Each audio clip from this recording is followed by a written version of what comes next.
Hello, good morning, everyone. Today I'm with the Philippine Tax Whiz, Mon Abrea, and we're saying hi and hello from Dubai, UAE. So, Mon, how has been your stay?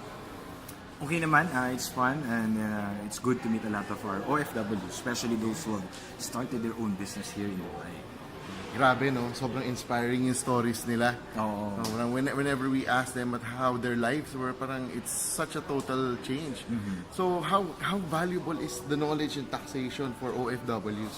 Well, because it's important that our OFWs will also consider starting a business in the Philippines. Parang meron kasing wrong connotation na pag sa Pilipinas, mahirap, hindi kaya, or baka malugi ka lang. I think it's part and parcel of the risk of doing business. Pero to know the right information and to know the right policy, the rules and regulation of our government, lalo na may representative tayo from DTI, That's right. Parang it boosts your morale and gives you a certain confidence na you can actually start a business in the Philippines. If you have started a business in Dubai or everywhere in the world, then ba't naman hindi sa Pilipinas? Diba? Correct. Especially that they're earning a substantial amount of income here, no? So other than remittances, I think it will be a good investment if they bring their money in the Philippines to start a business. Like, meron tayong, di ba, sa Off the Hook restaurant, sobrang sarap. Ano ba naman yung magkaroon din ng ganong klase sa Philippines? Sabi ko nga, I'm willing to invest and be part of it. Kasi ang sarap, di ba? Grabe yung lamo natin kagabi, no? And that's yung sinasabi ko na very Filipino na hindi meron ka talagang enthusiasm and passion to do something that you really like. That's and right. you share it with a lot of people. And alam mo yan, hindi lang Filipino yung kumakain dun sa Off the Hook. Sobrang dami. Ang daming pila. Akala ko nga nagkagulo sila dahil nandun ako. Yung pala dahil dun sa pagkain, ang daming tao. Grabe. Pagdating namin ni Salve, wow. Saka talagang authentic, naka-costume pa sila, no? Yes, sobrang enjoy. Tapos mamimit mo si Bruce yung may-ari, sobrang simple. Yun, I think that's something that we want all our OFWs to know about, to consider, para ma-inspire sila. But at the same time, yung biro nga natin, yung mga seminarista, hindi lang kayo mag-seminar. That you actually put it in action. Alam mo yun, okay lang naman na magkamali eh. And I think this is where we come in as mentors, as coach na we don't necessarily shield them from making mistake, but at least to reduce the unnecessary cost of charging it to experience. Kasi minsan lagi nila sinasabi, charge it to experience. Minsan magastos yung experience. Oo. So, I think that's our vocation or our mission naman, to help them, especially on taxation. Correct. Na parang lahat galit at takot sa tax, diba? Oo, tsaka I'm really surprised they don't know a lot of these things that we thought that they already knew, diba? Actually, I had the privilege to listen to your lecture yesterday sa RFP. Parang, alam mo yun, they really take photos of every slide that you present. Sabi ko, okay, sa bagay nung inaral ko siya sa San Beda, nung accountancy ako, hindi ko din siya matandaan eh. Hindi ko din siya ma-memorize. Parang ang feeling ko, ayoko na, hindi ko kaya yan. So, what more sila na they need it for their business. Hindi na sila ganun. I mean, hindi sila lahat kasing bata nung nag-aaral pa tayo. That's right. So, it really takes courage and at the same time, commitment. Kaya nakakatuwa na yung ating mga OFWs would really take time and invest time. Attending your whole day lecture on tax, wow, that's crazy. And you know what's the interesting thing about it? Because sabi nga nila, actually there were CPAs in the students. Yeah, and what they told me was, they had taxation as a subject, but the thing was, parang they just studied just to pass. They didn't realize na kailangan pala nila sa buhay nila yun. Agree. Na parang biglang ngayon, ay, kailangan importante pala to, dapat pala inaral kong mabuti. Saka diba, Attorney Terrence, the viewer should be reminded that I am talking to a lawyer. Hindi kasi diba minsan akala nila opinion lang natin, akala nila pinadadali lang natin para lang maniwala sila sa atin. It's actually easy the moment you start appreciating and understanding that like anything, any topic, any field of expertise, sa simula nakakatakot. Like learning a language. Diba sa simula nga ka, nabobobo ka, natatanga ka. But if you keep using it, if you keep parang saying it, nagiging norm or part ng buhay mo. Ganun din yung tax. From birth to death, there are taxation wherever in the world. Swerte na nga yung mga OFWs natin dito sa Dubai, diba? Exempted sila sa income tax. Correct, grabe, no? Pag nag-business sila, pag nag-acquire sila ng properties, insurance and everything, may mga taxation. Sometimes silang nila nare-realize dahil hindi nila kinukwenta o ini-ignore nila. Eh ngayon, may VAT na sila ngayon eh. Diba? Dati wala. Exactly. So, and of course, in the Philippines, pag nag-invest sila, may train law tayo, then may ongoing tax reform, may amnesty. These are major considerations, lalo na yung mga gustong bumili ng lupa, actually, attorney sa akin, I mean, to all your followers and netizens who will watch this video, this is the perfect opportunity to scout for properties which were for the longest time blackout na natiling idle because the owners cannot transfer it or sell it simply because the titles were still under the name of their ancestors. Correct, diba? Under the amnesty law, eto na, i-waive na lahat ng penalties. Ano ba naman yung ipasagot mo sa buyer yung tax? Mas mababa na. 6% na lang. 6% na lang. Unlike dati, 20%. Correct, Plus they have to pay 25% surcharge, 20% interest annually. That's Paano right, kung 30 years ago, wala na. Nasa great-great-great-great-grandfather pa, no? Exactly. So to all your followers, attorney, we're telling you now, this is the perfect opportunity either to sell a property that is been with you pero hindi nyo alam ang gagawin dahil wala yung titulo sa pangalan nyo. Right. This is the perfect opportunity because buyers will be interested now with the lesser tax. Or if you intend to invest on properties. That's right. Ito na yan, yung mga gusto bumili ng mga property sa tabi ng dagat, natakot kasi wala yung titulo sa pangalan ng binibilan nila. Ngayon, you can facilitate the transfer because you can afford the cost without penalties and interest. Oh, yan guys, you've heard it straight from the Tax Whiz himself. Talagang invest in the Philippines. Ngayon, now is the time that these properties will be unshackled. Correct. Mabibili na natin, makakawala na sila. Isipin nyo, nasa pangalan pa ng parang zombie na Wala na, Hindi sa kayo iba, hundreds of diba, years.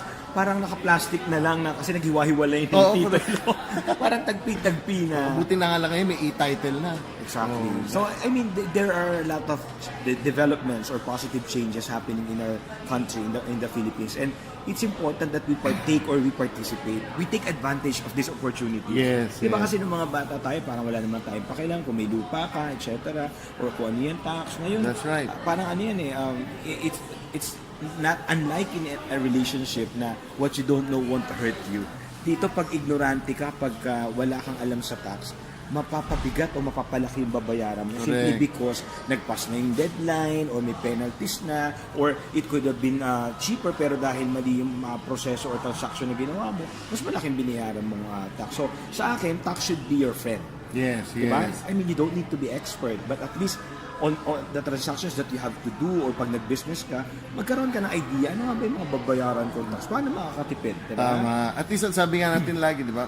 It's not really important that you know everything, but at least you should know that it exists. Correct. And you know where to find it. And you know whom to ask, diba? Yes, kaya nga may mga correct. coach, may mga consultant. I mean, That's why we're here, di ba? Correct. It's not just about earning money or paying these professionals, but you have an idea. That's Para pag right. nagtanong ka, alam mo kung niloloko ka or parang joke naman to, di ba? May idea ka na. And honestly, especially now that we are undergoing a comprehensive tax reform, sa totoo lang, kung hindi nyo naintindihan yung dating tax, okay lang. Kasi ito na yung bago You now try to understand the Mas new one. simple na ngayon Mas simple na, at least relevant sa inyo. Ano ba naman yung 30 years ago? Wala ka naman transaction 30 years ago. O forget about it. Kung ano man yung implementing rules and regulations ng mga batas noon, wala na. Because of the new ones, supersede na Yes. So, better know it now. Kasi second year pa lang na implementation ng trade law. And there are other new laws coming out. May amnesty na, kapapirma lang. And these are important information that will help you save from unnecessary taxes and penalties. And yun yung lagi ko sinasabi. And the good thing about it is there are a lot of people now, experts who are offering their services to conduct seminars, di ba?